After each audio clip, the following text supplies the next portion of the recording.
रामचरितमानस के अनुसार जब पंचवटी में रावण की बहन शूर्पणखा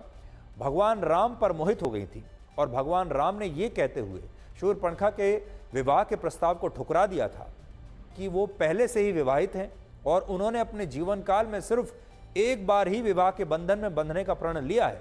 तब उस क्षण में शूर्पणखा के मन में सीता जी के लिए घृणा पैदा हो गई और उन्हें यह लग रहा था कि सीता उनके कार्यमार्ग में सबसे बड़ी बाधा है, इसलिए अगर उसने सीता के प्राण निकाल लिए तो भगवान राम उसके हो जाएंगे। और इसी द्वेष में जब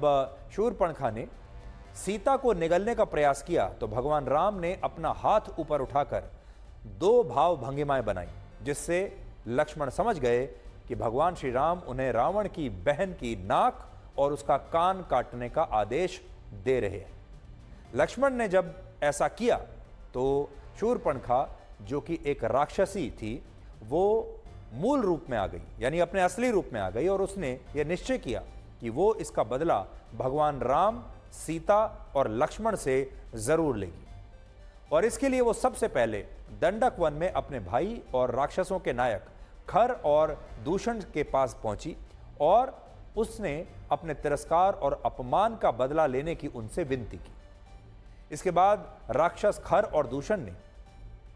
14,000 राक्षसों की सेना के साथ पंचवटी में भगवान राम, सीता और लक्ष्मण के खिलाफ युद्ध किया। लेकिन राम कथा के अनुसार इस युद्ध में भगवान ने सम्मोहन बाण छोड़कर सभी राक्षसों को अपने प्रति मोहित करके उन्हें व्याकुल कर दिया। इस युद्ध में जितने भी राक्षस मारे गए, अंतिम क्षणों में उनके मुख से सिर्फ एक ही शब्द निकला और वो था राम। और खर और दूषण का भी जब भगवान राम ने वध कर दिया तो शूर्पणखा अपने भाई रावण के पास पहुंची और रावण को इस पूरे घटनाक्रम के बारे में बताते हुए उसने कहा कि रावण को अब भगवान राम से उसके अपमान का बदला लेना ही होगा। रावण बहुत अहंकारी था और इसीलिए उसने सीता का हरण करने का निश्चय किया और मारीच के साथ ही योजना बनाई कि वो एक मृग यानी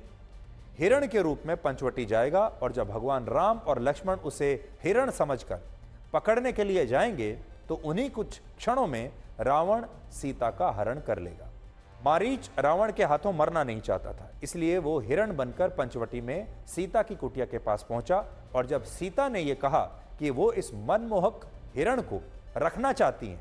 तो भगवान राम ने हिरण रूपी मारीच का पीछा किया और वो इस दौरान लक्ष्मण से ये कहकर गए कि लक्ष्मण कुटिया के पास रहकर सीता की रक्षा करें।